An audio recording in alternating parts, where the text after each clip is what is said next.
Bless the Lord, O my soul, blessed art thou, Lord.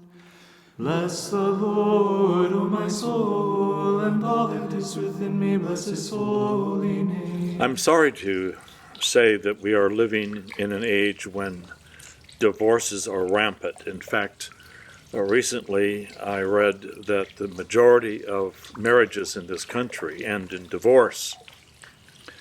And I was thinking about it, wondering what has changed in our society.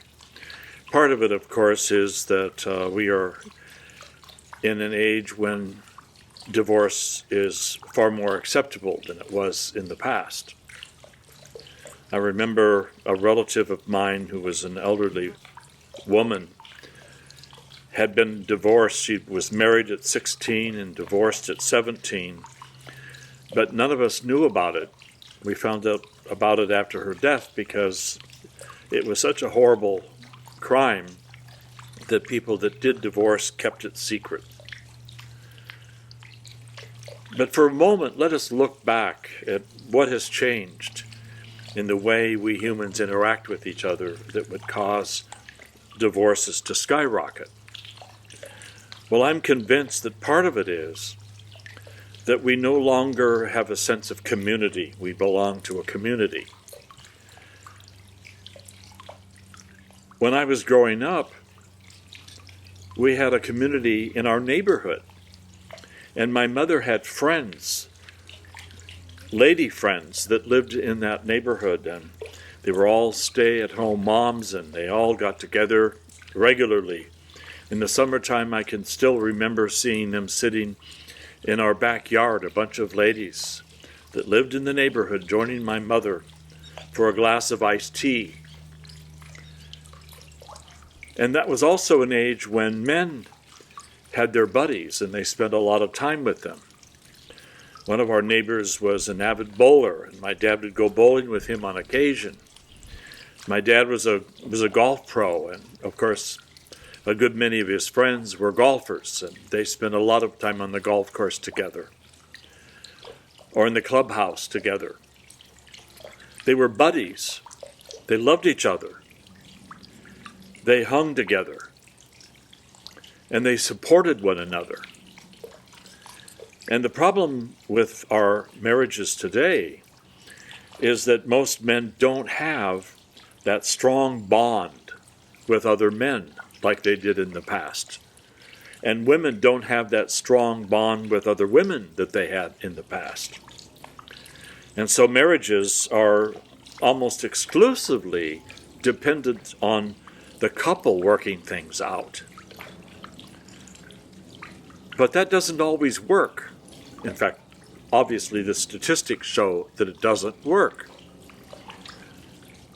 But if the man has male friends that he's bonded with, that he can unwind with, and his wife has her lady friends that she can bond with and have fun with, when they're together, a lot of the stress of their marriage has been dissipated because of the support that they're both getting from their friends. I was talking to a priest the other day who was sharing with me that he works with a lot of young men, and he has encouraged these young men who go to his church to form bonds with each other and to learn to hug each other when they see each other. And he said there was this one young man that when he had them all together and this priest says he blesses them and they kiss his hand, and then he has this practice of kissing on the forehead of the one that he just blessed as a way of letting them know that he is a loving father to them. And he said there was this one young man that he gave him a hug as they were all leaving. And the young man had his arms straight down and he was kind of rigid and he didn't respond. And the priest said, "Let me show you how to give a hug." And so the priest went like this, and he says, now you do that with me. And the young man did that. And then the priest, after he gave him a big hug, he put his hands on his shoulders and looked straight into this young man's face. And the young man was crying. He was crying. And when the priest said, what's going on? And he said, I've never had a father that loved me like you're showing your love for me. And that's one of the problems, that so many young people today have parents that are remote. A lot of it they see as an excuse that, well, my kid has his own bedroom, he has his own television set, he has his own laptop, he has his own life. So when kids come home, they don't hang out in the kitchen with mom who's preparing dinner. They go to their room. And unfortunately, a lot of families don't even eat together. They take essentially a TV dinner to their bedroom. Or the parents sit in front of a television watching the evening news with a plate of food while their kids are off doing other things. So there's no bonding. Bonding with others is important.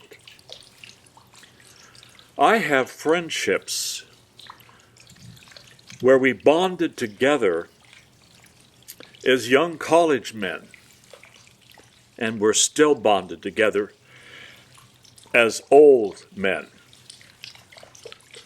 We still keep in touch with one another over the phone.